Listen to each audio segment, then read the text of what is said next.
Swayam Prabha. Digital India. Educated India.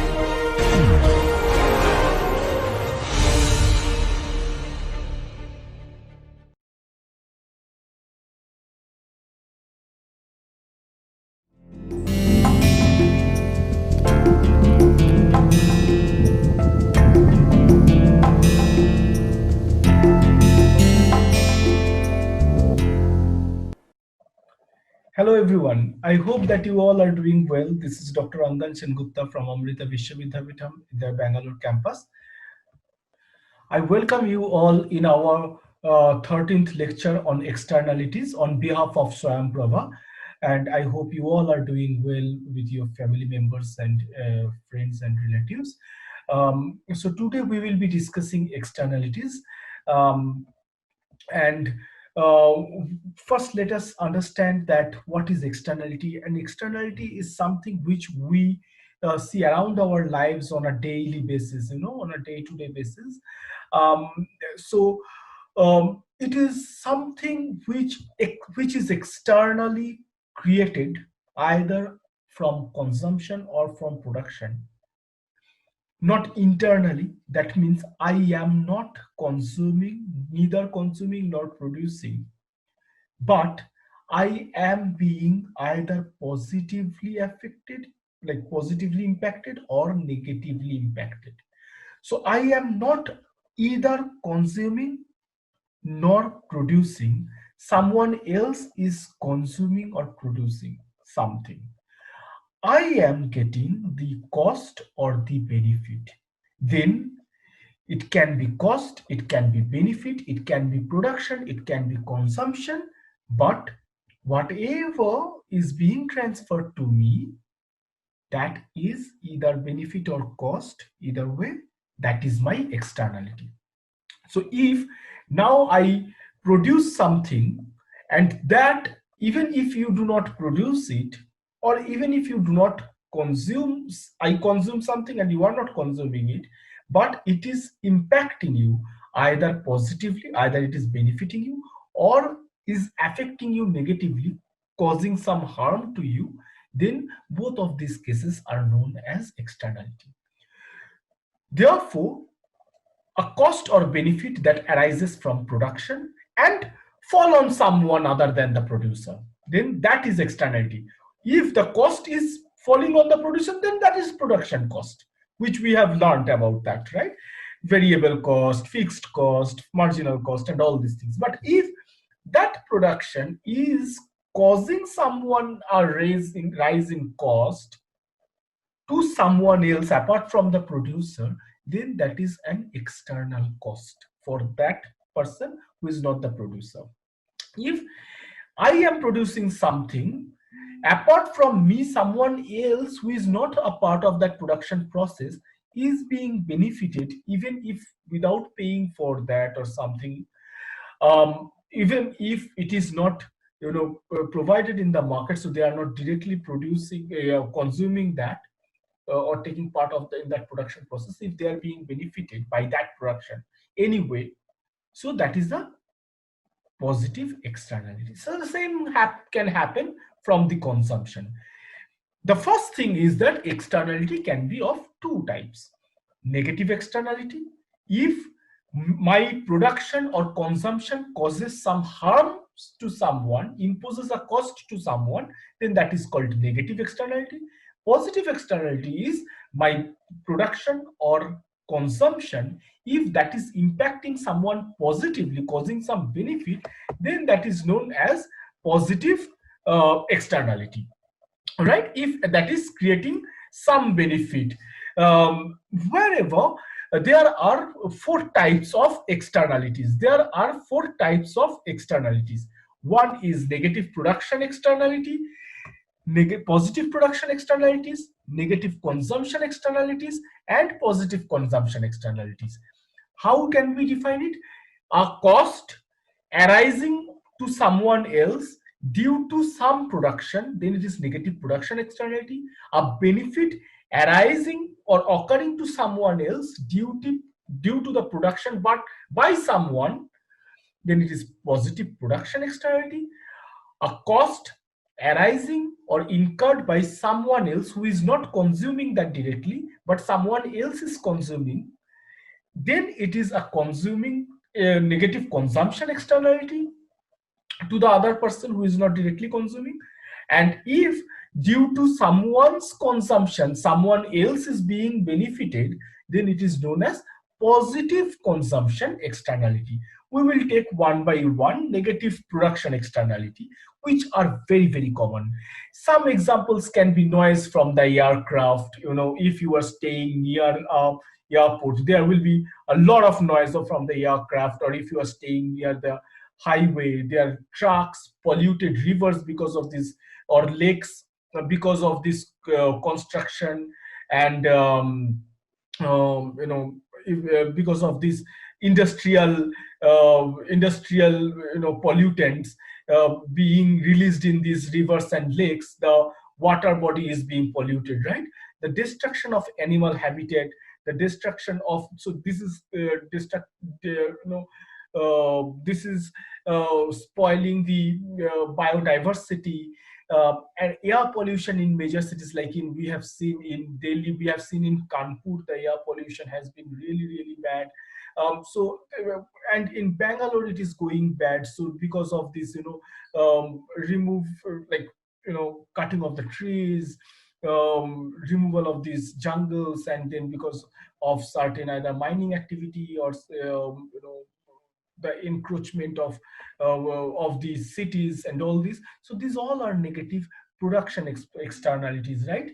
So of the transportation industry, of the um, real estate industry, the expansion of the city and all, of the highways, construction of the highways, of the industrial outputs. So all these are negative production externality. What is positive production externality? Positive production externality is not really very very common.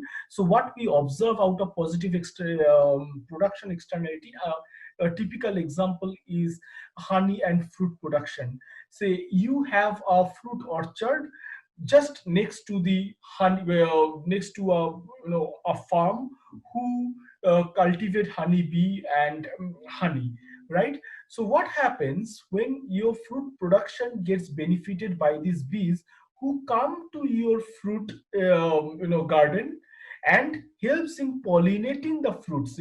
So what happens from this, when these bees are coming to your garden, then your fruits are growing in numbers, so they are helping in pollinating, but you are not really directly contributing to the honey production.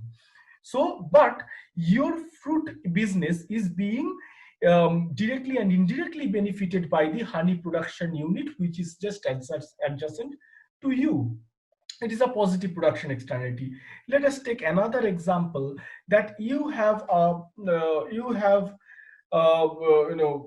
there is a lake, and the government has decided that they will beautify the lake. Okay, your house is, you stay in a house which is just adjacent to the lake. You have not contributed directly to the to the beautification of the lake, but because the lake is being beautified, you are enjoying the benefits. You are having nice views, nice air. You can go there for morning walk and evening walks, so you are being benefited by that. So it's a positive production externality. um, Negative consumption externalities are also very common, like say smoking cigarettes, right? So if someone smokes and I am standing near to them, and I am not smoking but I am being passive smoker, right? The smoke is coming and I am inhaling the air, and I am getting that nicotine in my lungs. So that is a negative consumption externality, because someone is consuming that cigarette and I am getting that smoke, and that is causing me, like say, if I smoke, my wife can get a negative consumption externality, right? It can be like a very noisy neighbor who, at night they scream, they do parties at a loud voice, or they quarrel at a loud voice. So it's all are the negative examples of negative consumption externality. So here you are not producing anything like a transportation industry, like a truck going or a flight, but here someone is playing loud music. You are studying beside that, so your preparation for the exam or you're listening to my lectures are being disturbed because of someone playing loud stereos. So because that person is consuming something that is negatively impacting you. So this is an example of negative consumption externality. A positive consumption externality is something like, say, if you are getting, say, there is a coronavirus, and the vaccination has been invented, it has come to India. And if I buy that vaccine, and I take that vaccination and I go out, so that means even if I am being exposed to people, neither I am getting the corona nor I am transferring it to other people. I am getting back to home, or and giving it to my family members, infecting my parents. I'm not doing that because I have got the vaccination. Or if I'm going to meet someone in our close relatives or in the neighbor, I am not transferring it. So it is a positive consumption externality, right? So these are the few basic examples of these four types of externalities we often see in our lives, around us. And there can be, sometimes someone, they have renovated a historic building, and whoever sees that, it's a consumption, right? Whoever sees that, and they are getting some benefits. Negative externalities, we'll now talk about negative externalities in terms of pollution. So because of this pollution, because of the production, there are two types of costs generally, in externality. One is the direct cost, which is incurred by the producers, and that is known as marginal private cost. It is borne by the producers. Yes, so this is nothing but the marginal cost we have studied, but it is private to the producers. So this is marginal private cost.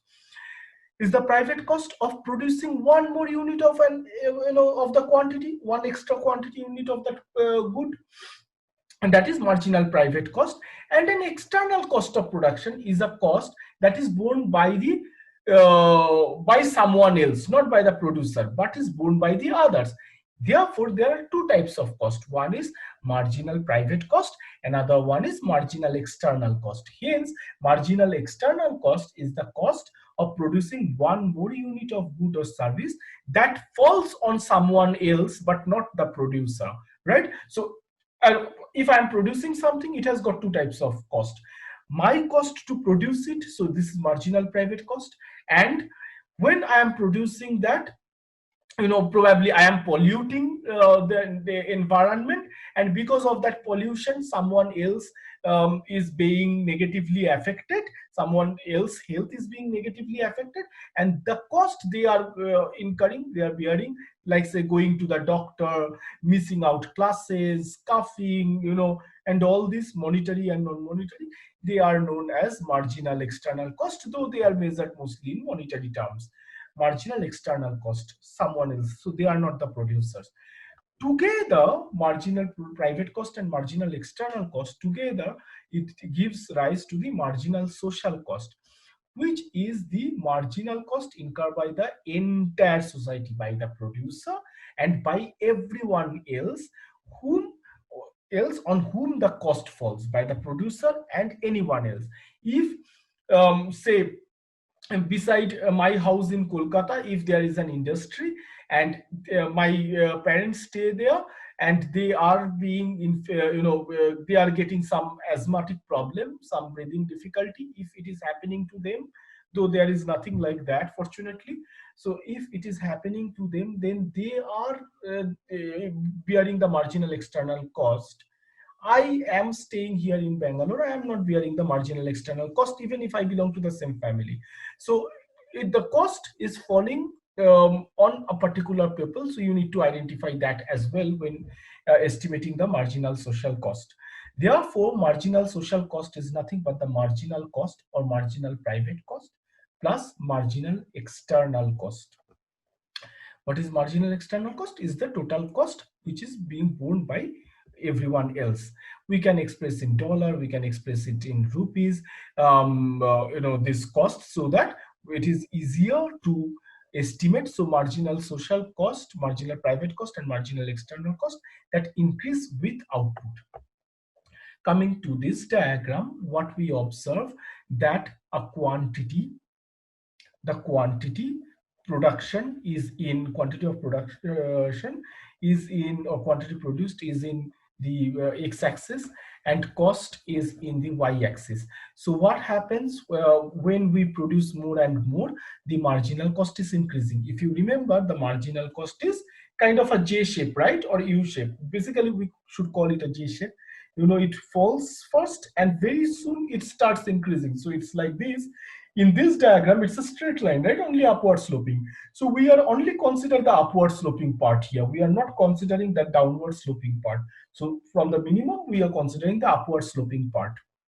Okay, this is our marginal private cost, and the marginal social cost. You see a sharper one, which increases at a faster rate, because the more we produce, the more people is being affected, and hence the marginal external cost will increase at a faster rate. At a smaller amount of production, probably 5 people are being infected, or then when we increase the production 5 to, then it becomes to 12, 7 more people, and the same amount increases, like say for 1 unit of production 5 people, for 2 units 12 people, for 3 units it can be probably 20 people, for 4 units it can be 30 people. So it is increasing like 5, 7, 8, 10, so increasing at a faster rate than marginal private cost, because more and more people are being affected by this production when I continue increasing my production, right? So this is marginal social cost, and the gap between the marginal private cost and marginal social cost is nothing but the marginal external cost, right? So that is the difference. Marginal social cost, if you come to this diagram, this is the marginal social cost for 4 units of, or 4,000 tons of production, and this much is the marginal private cost, and this is the difference, which is marginal external cost. So MEC plus MC together gives you the MSC, right? So how much should a market produce? So in the market, for a good, if there is an externality and that is not governed by the government or any authority, means unregulated, which is not kind of, there is no upper margin, no one is saying that how much is being produced, how much is being, what is the pollution, how many people are being affected. If it is, there is no one who is taking an account of that, it is called unregulated. So the amount of pollution created in those cases depends on the equilibrium quantity of the goods produced. So we need to find the equilibrium quantity of the good that has to be produced. Okay, so that will determine the amount of pollution that is being created. How do we find the equilibrium? Here comes the marginal social benefit. What is marginal social benefit, or say marginal private benefit? That is the demand. Because of the production, many people are consuming that, so they are also being benefited. So the equilibrium is an unregulated market with an external cost. Yes, it's an external cost, but what we have seen over here, seen over here, this is, if this is my supply, which is marginal cost curve, and if this is my demand, which is my marginal social benefit. So when we do not observe what is unregulated, we do not, so there is an external cost, but it is unregulated. Okay, so no one actually takes under consideration the amount of external cost existing in the market. So no one is actually taking care of the people who are suffering. In that case, it is the equilibrium will be obtained only by the intersection of the supply and demand, and the supply is only coming out of the interest of the private producer. The supply is only coming from the interest of the private producers. So the supply curve over here is the marginal private cost. But if you think that it should be, the pollution should be reduced, the polluting industry should be punished, right? Those who are suffering unnecessarily, their suffering has to be reduced. But in an unregulated market, if the government does not take the responsibility, this does not happen. Therefore, what happens is, in our this case, the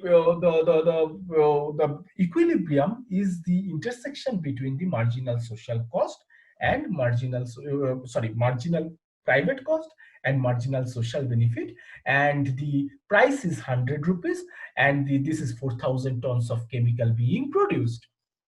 Now the quantity produced is where marginal private cost is equal to marginal social benefit. Now at the equilibrium, if you see, marginal social benefit is then lesser than marginal social cost. In the equilibrium, this is my marginal social benefit, is less than marginal social cost. Cost is higher than the benefit. It is not right. Cost is higher than the benefit. That is not right. Here, over here, what is written?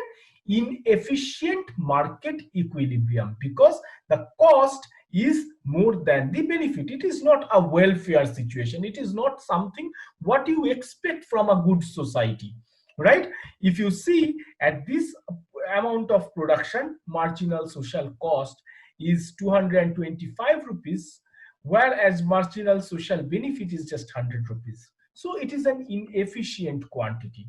So at the efficient quantity, what will happen? Marginal social cost equals marginal social benefit.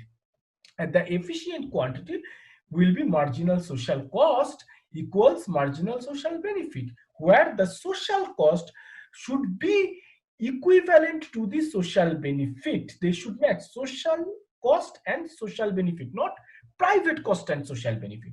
Let us see at which point they are merging. They are merging at this point where this social cost and social benefit curves are intersecting with each other, and this is known as efficient equilibrium, because hence this is an efficient market where we see an efficient equilibrium.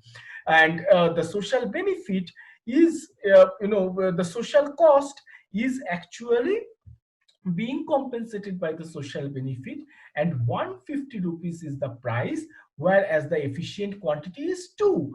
Therefore, if you see, as the price has gone down, the quantity being supplied has also gone down, and if the quantity being supplied is going down, what is happening? The pollution will also come down, right? So when we are trying to match social benefit and social cost, the price is coming down, the market price is coming down, and at this lower market price, the farm is not interested to supply 4,000 tons, so they are now supplying 2,000 tons. So the supply has gone down of that polluting product, and hence, if the production goes down, the pollution is also going down. This gray area is known as deadweight loss, because at this point with 4,000 tons, it's an inefficient production. At 2,000 tons, it's an efficient production. And this is the gap, this is the area where over here it starts with the difference between social cost and social benefit, which is an welfare loss and known as deadweight loss. This entire gray area till we reach an equilibrium, efficient equilibrium. So with no regulation, that market overproduces, increasing the amount of pollution, then that creates a deadweight loss or loss of welfare. And then what we observe over here, that in a condition where there is negative externality, it is important that the externalities arise because of the absence of property rights. So it is important that we recognize the property rights, that the people have their property right. The people will know, those who are suffering, they know that they are suffering and they are entitled to be benefited, or their their cost is being compensated either by the producer or by the government or by someone else. Or because I am suffering, it's my right that you need to cut down the production. So these property rights has to be established. Eventually the property rights also need to be established for those who are producing. The producers, they may not always be legally entitled to produce. There can be informal industries which do not come under any direct regulations. So it is very important that the property rights are legally established for both the parties, for the producers and those who are being affected. And the disposal of the factors of production, how they are being used, and the how they are being marketed, everything should come under certain regulations. So how can we show this when we are explaining the impact of putting the property rights um, on diagrammatically, in the case of negative externalities, or how property rights can achieve an efficient outcome. So it's like when everyone has got the property rights, the polluter has to acknowledge their responsibility, and they bear all the costs, right? So they say that, okay, fine, if I am polluting, then the cost has to be borne by me. The government ensures that the polluter bears the cost. And on top of that, what happens that those who are being affected, they also now have a say on these on the on their health rights or the claims, and uh, they can bargain to get it reduced. And therefore when the polluter bears all the cost, their cost of production is increasing, right? So this is the external cost which is being borne by the polluter, and their private cost, now cost of production, is increasing. And at that when they are supplying 4,000 ton, so they are ready to bear a cost like this. But at this amount of cost, when the consumers now do not really want to pay this price, then they have to reduce the production, because otherwise they will face a loss.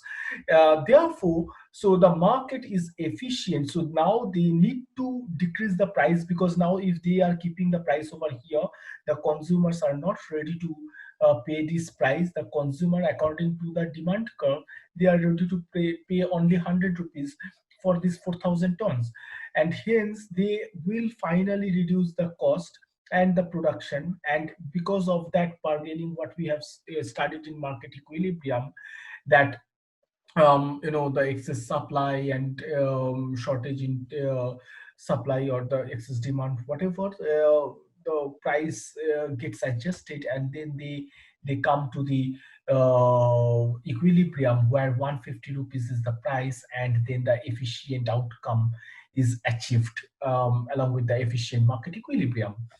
uh, Here, Professor Ronald Coase theorem is extremely relevant, and where Coase theorem proposes that if there is a property right, only a small number of parties are involved, and they can bargain among themselves and can achieve the best outcome.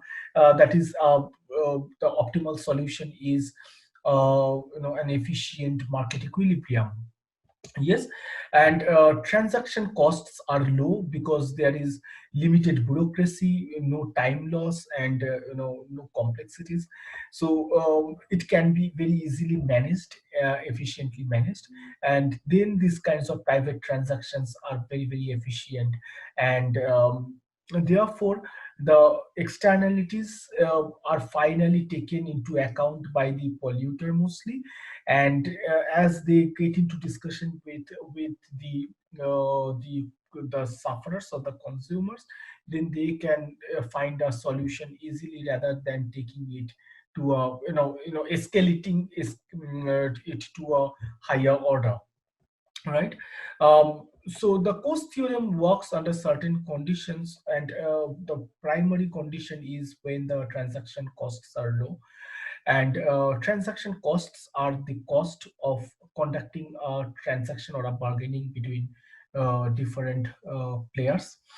An example is the transaction costs of buying a home, including fees for a realtor, a mortgage loan like a home loan advisor, the legal assistance, and all this.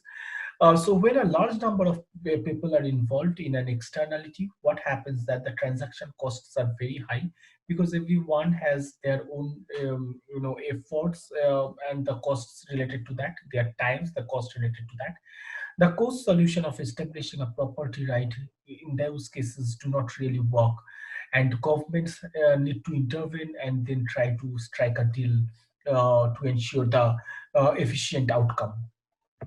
So, what kind of government actions in case of these external costs? Or so there are basically three types of government actions what we can observe. Or so one is taxes, the direct taxation on the producer, emission charges based on if they are emitting pollutants, and then certain charges.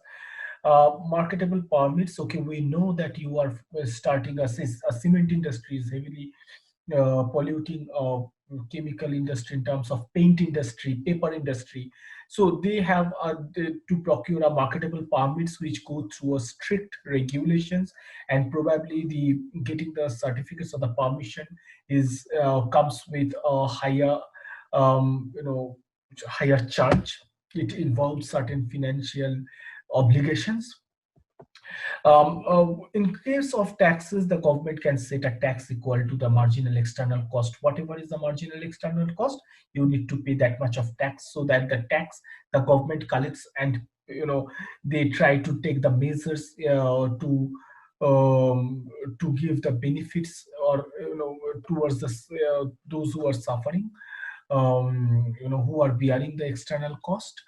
And on top of that, because of this tax, the price will increase, and naturally the production will come down to an efficient output. So in that case, marginal cost plus tax, which is marginal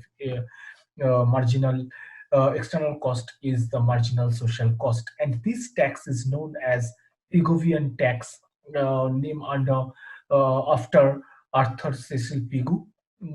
So who uh, has suggested these taxation schemes, and then so this you can see what happens, that in that case everything remains same, only this marginal external cost becomes the pollution tax.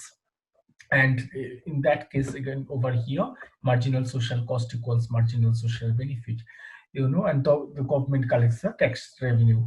The same thing for emission charges. The government set a price per unit, that if you are emitting this much of pollution, then this will be the prices for, or the charges for your emission, and hence that increases the price per unit of production, because with per unit of production there is certain amount of pollution, and hence this again increases the cost of production, and the the polluter will be forced to produce in an efficient outcome.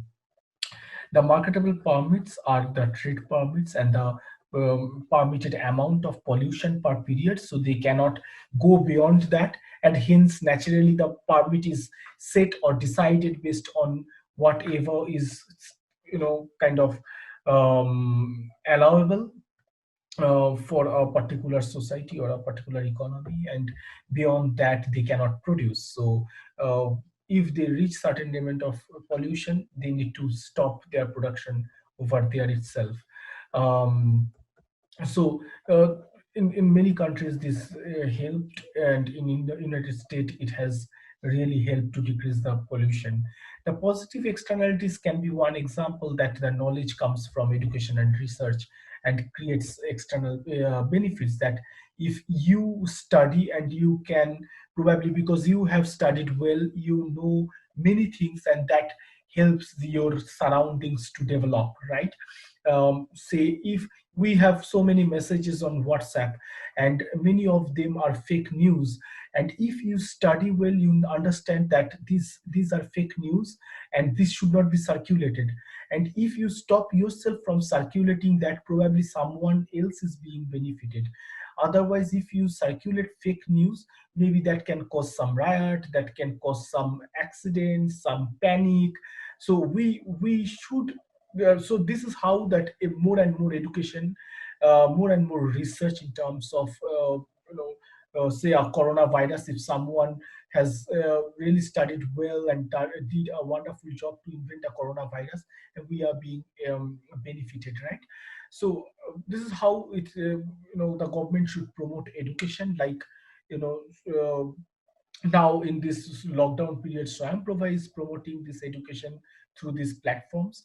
So and it has an has a positive externality, right? Benefit. So the private benefits and social benefit, the difference is basically private benefit. Those who are producing or consuming, they are getting the benefit. Social benefit is someone else is getting benefited, right? So those who are producing the if you are being educated, or if you are doing really well, if you become a district collector, if you are becoming a college professor, a school teacher, and you are doing really well, and this is your own benefit out of your education and the benefit you are bringing to the society, that is that external benefit. And the private benefit and external benefit together, you know the education has given to you and around you, is the marginal social benefit, right? So the marginal external benefit is, of course, those who apart from you are being benefited by your education. Or if we take the example of the honeybee producer and the fruit merchant, those the person who is the honeybee producer, he is being privately benefited, so that is his private benefit, that he produces honey.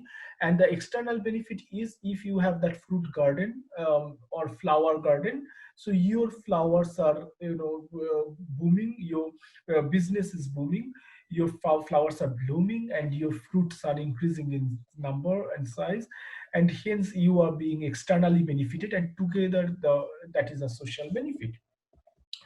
So the marginal social benefit is the summation of marginal private benefit, which is MB, plus marginal external benefit,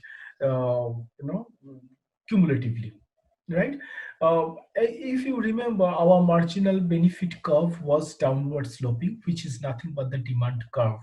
Yes, and if you remember that earlier we were having just one, marginal benefit curve, and we used to consider that as to be the marginal social benefit, and we had marginal cost and marginal social cost. Over here, we will have two marginal benefit curves. One is for marginal private benefit, another one is marginal external benefit, that is marginal private benefit, and another one is marginal external benefit, social benefit, and the difference between them is marginal external benefit. If you go more and more, increase more and more, naturally, demand curve comes with the utility, right? So when demand curves comes with the utility, so you produce more, that diminishing marginal utility, right? So then the same way, marginal external benefit will also decrease. So here at the beginning, there was a high marginal external benefit, like say over here marginal private benefit is decreasing. Similarly, marginal external benefit, this gap, that is also decreasing. So this is the gap first, and then they are coming down like this. This is the gap, and then they are coming down like this. So this gap is the marginal external benefit, and this external benefit is coming like this.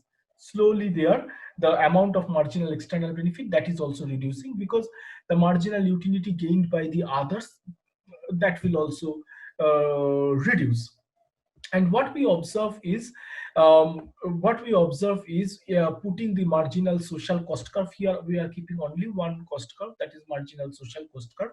Like we had marginal social benefit curve in case of negative externality, only one demand curve. So over here we will have one supply curve, which is upward slope marginal social cost curve. And what we observe over here, if you see that the inefficient equilibrium will be obtained by social cost and private benefit. Like we had social benefit and private cost for negative externality. Over here, social cost and private benefit. Here the market is again unregulated, and no one could recognize that, okay, giving education can impact so much.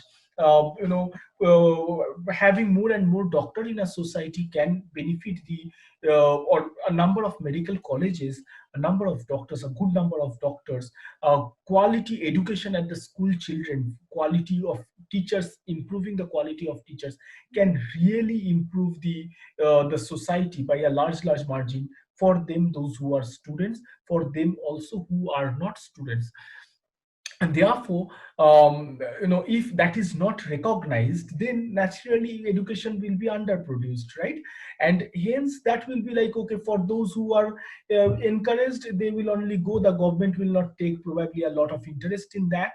And the same thing can happen if the honeybee producer does not take into consideration of the benefit, external benefit, which is the his neighboring fruit merchant is getting. So they will produce, that honeybee merchant will produce whatever little honey or large honey, whatever he will require, right? He will not think of the other person. So this is an underproduction. This is not really an efficient production. Whereas now we need to consider the marginal social benefit, and this marginal external benefit, which could be gained by the society, this entire amount, if we increase the production from 7.5 to 15, like say over here. Now, this is an inefficient production coming from the intersection between private benefit and social benefit. This is 7.5, and you see that the external benefit is this much and the social benefit could be 38 units, like, but the price is too high for for a consumer and or a producer, so they will not go on producing that much, because his efforts of extra production is not being compensated. External benefit is not really recognized. So even if he produces more, his cost is increasing, and like at this level, even if this is my benefit, this should be covered by someone else. So if he produces more, say 15, and his cost is too high, that has to be compensated. That can be compensated only when the marginal social benefit is considered. Therefore, the efficient equilibrium will be where the marginal social cost is actually being compensated by the marginal social benefit. That is, the market recognizes the external benefit, and the extra production that producer wants to supply, that has to be marketed with a price that keeps that producer happy. So therefore, now with this extra production, which taps the marginal external benefit, is something where we are getting the intersection between marginal social benefit and marginal social cost. And therefore, this is the price is 25 rupees, and the quantity is 15 rupees, and therefore we get a efficient outcome. And if not, then this is my deadweight loss, because this is an efficient outcome, this is an inefficient outcome. And if we can produce this much, then this will be wonderful. That is primarily because, if we can produce here, otherwise a lot of benefit is not being captured. A lot of people can be benefit, so this is the total benefit which can be captured. But if we are producing here, this amount of benefit is completely going wasted. So this is my deadweight loss. Yes, as long as we do not recognize this extra additional benefit. So the consumer is now at loss. So the government actions that can be taken in the face of external benefits is uh, public provision. So there are four types of government action um, which can which can generate efficient allocation of resources in the presence of external benefits. So one is public provisions, like say certain amount of this is free to the government or highly subsidized, free by made free by the government, free for the public, or a highly subsidized one, like we have public health system, public education system, like government school, government hospitals, so that tries to generate certain productions, or which is really helpful, like say, or the consumption of certain, like say, certain vaccinations, right? For women, pregnant women, there are certain IFA tablets, like, which are often given free by the government. But why is that? So that the the generation of, or the provision of good health is finally a sign of a good society. And with a better health and better education, the country will produce much more effective and efficient outcome in later stage. So that is why where there is a societal benefit, in case of external benefits, that means there is an external benefit, the government gives these public provisions. It can be public distribution system, it can be free education and health. And private subsidies, they can encourage certain private players, like we have corporate social responsibility.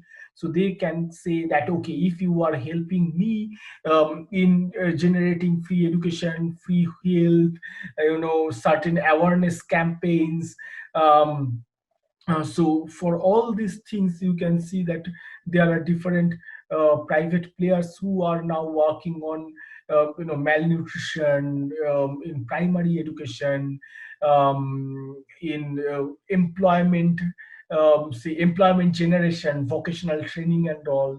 So in some are working on elderly people. So these all have a social benefit, an external benefit. So, and if certain government, like say a private hospital can join a government scheme where the private hospital can give a cheaper treatment. So these are the, and then they get certain benefits from the government, either decrease in tax, or certain subsidies in certain other operations. So this helps. The vouchers are, it's pretty famous and popular in Western countries. It's like a ration card or a voucher which you go and take and get subsidies from the government systems to help the poor.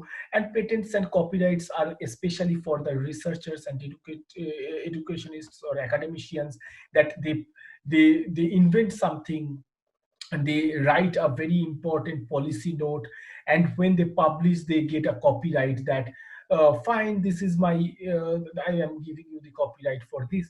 Or the patents are like, I have produced, invented this, so it is only me, that the government is giving me that security, that no one else is going to snatch that away. It is only my property right. I can market it, only me can market it, there is no one else.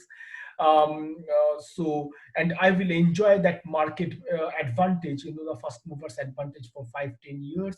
And and that is a recognition. And if we get those kinds of recognitions, then you are encouraged to produce more, and produce something which is beneficial for the society. So these are the four government actions which we observe. So what is happening in public provision, that under public provision, a public authority, like the government or the panchayat, it can be central government, state government, panchayat, or a state aided body, or it can be anyone, uh, under the public provision, a public authority that receives payment from the government producers, or payment from the government produces the good or services, that, okay, um, I am giving, there is a budget, and this is the amount allocated from that budget, and you have to give this for the citizens of India.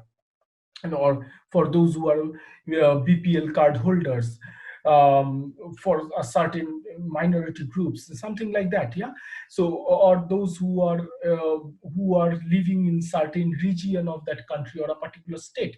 So a public authority, or those who are widowed, those who are elderly, something like that. So under public provision, a public authority that receives certain funding, public authority, okay, so receive certain funding, and under that government, so that budgetary allocation, and then they produce the good or services. It can be certain health scheme, it can be education, it can be vocational training, it can be housing mechanism, it can be toilet facilities, it can be anything, all right, which has an external benefit. And hence we observe that, when there is a public provision, then we achieve this efficient quantity, because in that case the shortfall of that external benefit, the government is taking care of that. So we move from inefficient output, at 7.5 to an efficient output easily, right? So this is what we do in case of public provision. And the amount, if this amount is coming from the, from whom? From the government, from the government budget. And who is, from where the government gets its revenue or its income? It's from the taxes. Who pays the taxes? The taxpayers.